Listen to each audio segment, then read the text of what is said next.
फक्त 7 दिवसात स्वतःचे आयुष्य 100% बदलून टाका. श्री स्वामी समर्थ मित्रांनो, स्वतःवर कंट्रोल ठेवायलाच शिका.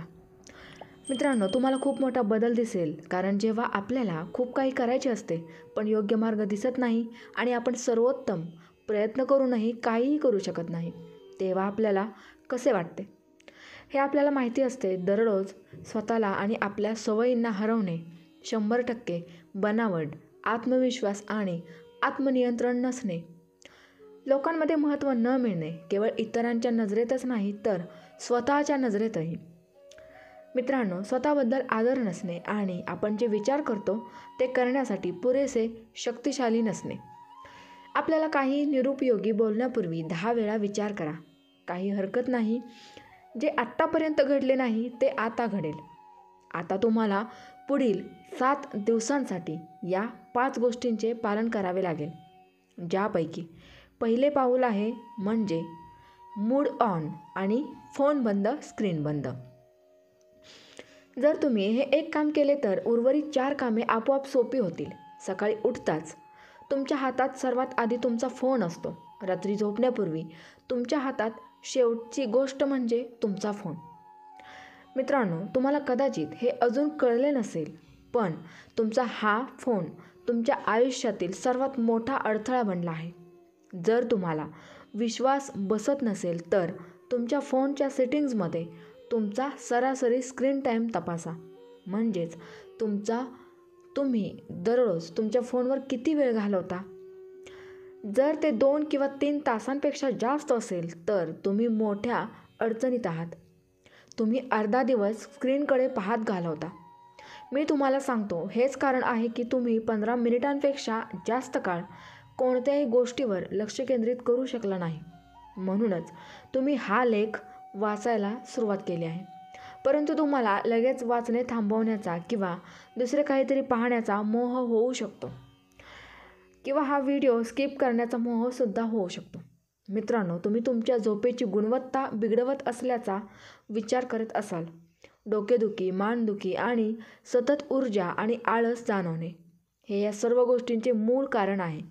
तुमच्या फोनची ही स्क्रीन गेली आहे. तो काळ गेला जेव्हा आपण म्हणू शकत होतो की फोन आता आपले जीवन सुधारण्यासाठी नाही, त्यामुळे तुमच्या जीवनाची गुणवत्ता आणखी वाईट होत आहे. आज जो व्यक्ती आपला फोन सोडून देतो तो इतर 95% लोकांपेक्षा पुढे जाऊ शकतो. पुढील 7 दिवसांसाठी फक्त तुमचा फोन बंद करा, स्क्रीन बंद करा आणि नंतर सर्व काम कसे होते ते पहा. तुमचे लक्ष आणि एकाग्रता वाढेल. तुमचे मानसिक आरोग्य आणि शारीरिक आरोग्य सुधारेल. झोपेची गुणवत्ता सुधारण्यास सुरुवात होईल आणि तुमचा मूड देखील सुधारण्यास सुरुवात होईल. नंबर 2, फक्त सराव नाही, अनुभव घ्या. नो फॅप ही एक मिथक आहे. ते खरोखर काम करते का? हस्तमैथून आरोग्यदायी आहे का की नाही? अनेक प्रश्न आहेत. उत्तर फक्त एकच आहे, जास्त विचार करू नका. नाहीतर तुम्ही विचार करत राहाल आणि काहीही करू शकणार नाही. ते करण्याचे फायदे आहेत की नाही हे जाणून घेण्याचा सर्वोत्तम मार्ग म्हणजे ते स्वतः करणे. म्हणूनच आम्ही तुम्हाला काहीही सांगत नाही, कारण आम्हाला ते स्वतः करावे असे वाटते. याचा सराव करा. हे करण्याचा उद्देश फक्त इतकाच आहे की तुम्ही स्वतःवर नियंत्रण मिळवू शकाल. एकदा फोनच्या विचलिततेपासून स्वतःला वाचवा. पण मनात साचलेली ही घाण काढून टाकावी लागेल. यासाठी तुम्हाला नो फॅपचा सराव करावा लागेल. जर घाणेरडे विचार आले तर त्यांना नियंत्रित करायला शिका. तुम्ही जितके जास्त याचा सराव कराल तितके तुम्ही जिंकाल. सुरुवात करण्यासाठी तुम्हाला 7 दिवस स्वतःवर नियंत्रण ठेवावेच लागेल. मित्रांनो, व्हिडिओ शेवटपर्यंत नक्की पहा, कुठेही स्किप करू नका आणि तुमचा आयुष्य अगदी 100% बदल होणारच आहे. हा व्हिडिओ, ही माहिती जी आहे, आज जर तुम्ही ही माहिती, हा व्हिडिओ पाहत असाल तर नक्कीच तुमच्या आयुष्याचे सोने होणार आहे. फक्त शेवटपर्यंत पहा आणि इतरांना देखील शेअर करा. आणि हो, लाईक करायला अजिबात विसरू नका. तसेच कमेंटमध्ये नक्की लिहा, मी माझे आयुष्य बदलणारच. 3 वेळेवर नियंत्रण मिळवा. जेव्हा तुम्हाला वाटते की माझा वेळ वाईट आहे, तेव्हा प्रत्यक्षात तुमचा वेळ वाईट जात नाही आहे. उलट तुम्ही तुमचा वेळ वाया घालवत आहात. कारण वेळ सर्वांसाठी सारखाच असतो. तो कोणासाठीही बरोबर किंवा चूक नसतो. उलट लोक बरोबर किंवा चूक असतात, वेळ नाही. तुम्ही तुमचे काम वेळेवर पूर्ण करू शकत नाही. तुम्हाला निषेधाचे इतके व्यसन लागले आहे की तुम्ही काही केले तरी, तुम्ही कितीही व्हिडिओ पाहिले तरी, तुम्ही पुस्तके वाचले तरीसुद्धा संपूर्ण जग जाणून घेण्यासाठी टिप्स आणि युक्त्या ते लागू करा काहीतरी किंवा दुसरे सोडले जाते, ज्याचा नंतर पश्चाताप होतो. जर एखादा विद्यार्थी आपला वेळ व्यवस्थापित करू शकत नसेल तर तो अपयशी ठरतो. जर एखादा नोकरी करणारा माणूस लग्नासाठी आपला वेळ व्यवस्थापित करू शकत नसेल तर त्याला नोकरीवरून काढून टाकले जाते. जर एखादा पती आपल्या पत्नीला आणि मुलांना वेळ देत नसेल तर कोणीही त्याचा आदर करणार नाही. जर तुम्ही तुमच्या आरोग्यासाठी वेळ दिला नाही तर आजार देखील खूप लवकर येतील. जर तुम्ही कधी काळजीपूर्वक विचार केला तर तुमचे जीवन काय आहे, ही एक निवड आहे जी तुम्ही नेहमीच घेत राहता. जीवन तुम्हाला खूप संधी देते. दररोज प्रत्येक तासाला, प्रत्येक मिनिटाला तुम्ही काय करता याचा पर्याय तुमच्याकडे असतो. तुम्ही ते आवश्यक आणि योग्य आहे ते करता, की जे तुम्हाला करायचे आहे ते करता आणि जे तुम्हाला थोड्या काळासाठी आनंद देते. दोघांमध्ये खूप फरक आहे. एक तुमचे आयुष्य बनवतो तर दुसरा ते खराब करतो. म्हणूनच दुसरा विकल्प जातो. म्हणूनच पुढील 7 दिवस तुमच्या मनापेक्षा तुमच्या हृदयाचे ऐका. प्रत्येक गोष्टीसाठी एक वेळ निश्चित करा. अभ्यास किती करायचा, किती वाजता करायचा, काम किती वाजता करायचे, उठण्याची वेळ किती वाजता करायची, झोपण्याची वेळ किती वाजता. तुमच्या 24 तासांसाठी एक दिनचर्या बनवा. तुमच्या वेळेचे नियंत्रण तुमच्या हातात घ्या आणि सर्वात महत्त्वाचे म्हणजे तुमचे लक्ष सकाळच्या पहिल्या 4 तासांवर केंद्रित करा. हा संपूर्ण दिवसाचा सर्वोत्तम वेळ आहे. तुम्हाला वाटो किंवा न वाटो, तुम्हाला जे काही काम करायचे आहे ते पूर्ण करा. हा सर्व काळाचा खेळ आहे. जो त्याच्या वेळेवर नियंत्रण ठेवतो त्याचे आयुष्य त्याच्या नियंत्रणाखाली येईल. नंबर 4, फक्त विचार करत बसू नका. बहुतेक लोकांना एक खूप वाईट सवय असते. ते खूप विचार करतात पण काहीच करत नाहीत. आणि ही एक गोष्ट आपल्याला चांगले जीवन जगण्यापासून रोखत असते.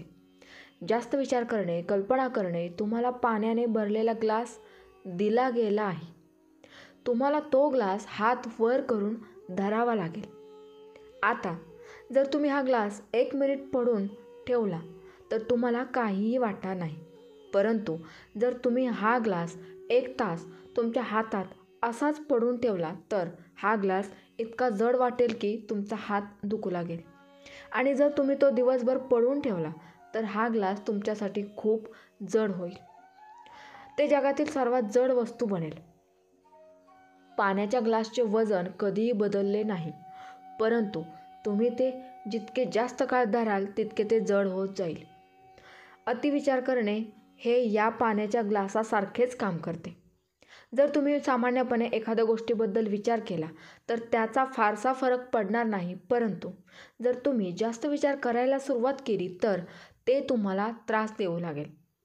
त्याचप्रमाणे जर तुम्ही दिवसभर त्याच गोष्टींबद्दल विचार केला तर तुमच्या हातांप्रमाणे तुमचा मेंदूही दुखू लागेल आणि थकवा जाणवू लागेल, जिथे तुम्हाला काहीही करण्याची ऊर्जा राहणार नाही. तुमची प्रेरणा पातळी कमी होईल. तुम्ही चिंताग्रस्त आणि नैराश्यग्रस्त वाटू लागाल. अतिविचार करणे बदलाच्या विरुद्ध काम करते. जर तुम्हाला तुमचे जीवन बदलायचे असेल तर या 10 सवयी सोडून द्या. जर तुम्हाला स्वतःला बदलायचे असेल तर तुम्हाला ही सवय सोडून द्यावीच लागेल. या आव्हानासोबतच तुमच्या दिवसात ही सोपी युक्ती लागू करा. जेव्हा जेव्हा तुम्हाला जास्त विचार करताना आढळ तेव्हा तुमचे मन 5 सेकंदासाठी थांबवा. तुमच्या मनात 5, 4, 3, 2, 1 मोजा आणि स्वतःला सांगा की विचार करू नका. तुमचा जास्त विचार करणे थांबवा, ज्याला मेल रॉबिन्सचा 5 सेकंदाचा रोल म्हणतात, आणि तुम्ही करत असलेल्या कामाकडे परत जा. तुम्ही जितके जास्त तुमच्या कामात व्यस्त राहाल तितके तुमचे जास्त विचार करणे आपोआप कमी होईल. असे म्हणतात की निष्क्रिय मन हे शैतानाचे काम आहे. म्हणून स्वतःला व्यस्त ठेवा. स्वतःला काहीही विचार करण्याची संधी देऊ नका. कारण तुम्ही जितका जास्त विचार केला तितका विचार केला. झोपल्याने काहीही बदलत नाही. आता कृती करण्याची वेळ आली आहे. मित्रांनो, नंबर 5, अतिविचार टाळा, नाहीतर फक्त विचारातच अडकून पडाल. तुम्हाला शेवटची एक गोष्ट करायची आहे, मग ती म्हणजे सजगतेचा सराव. आणि जर तुम्ही फक्त 7 दिवस इतर सर्व नियमांसह हे सातत्याने पाळले तर तुम्हाला एका दिवसात आपोआप फरक जाणवू लागेल. अतिविचाराचा आजार कसा होतो हे आपण नुकतेच शिकलो आहोत. स्वतःला व्यस्त ठेवून आपण विचार करणे टाळू शकतो. पण अतिविचार करण्याच्या या आजारावर माइंडफुलनेस कायमचे औषध आहे. जर तुम्ही त्यात प्रभुत्व मिळवले तर तुम्ही मानसिकदृष्ट्या इतके मजबूत व्हाल की तुमच्यासाठी काहीही कठीण राहणार नाही. आणि हे फक्त हवेतले काहीतरी नाही. तुम्ही मानसिकदृष्ट्या इतके मजबूत व्हाल की तुमच्यासाठी आता काहीही कठीण राहणार नाही. हार्वर्डमध्ये केलेल्या MRI अभ्यासात असे दिसून आले आहे की ज्या लोकांनी 1 आठवड्याचा माइंडफुलनेस कोर्स घेतला, जिथे ते 8 आठवडे दररोज सतत ध्यान करत होते, त्यांना असे आढळून आले की त्यांच्या मेंदूतील राखाडी पदार्थाचे क्षेत्र वाढले आहे, जे आपल्या सहानुभूती आणि आत्मजागरूकतेसाठी जबाबदार आहे. आणि त्याचवेळी आपल्या मेंदूतील जो भाग ताण आणि नकारात्मकतेसाठी जबाबदार आहे, त्याचा आकार देखील कमी झाला आहे. माइंडफुलनेस इतके शक्तिशाली आहे की तुम्ही दररोज त्याचा सराव केलाच पाहिजे. मित्रांनो, ही माहिती आपल्याला कशी वाटली? आवडली तर लाईक आणि शेअर करायला विसरू नका. तसेच चॅनलवर जर का तुम्ही नवीन असाल तर चॅनलला सबस्क्राईब नक्की करा. श्री स्वामी समर्थ. जय जय स्वामी समर्थ.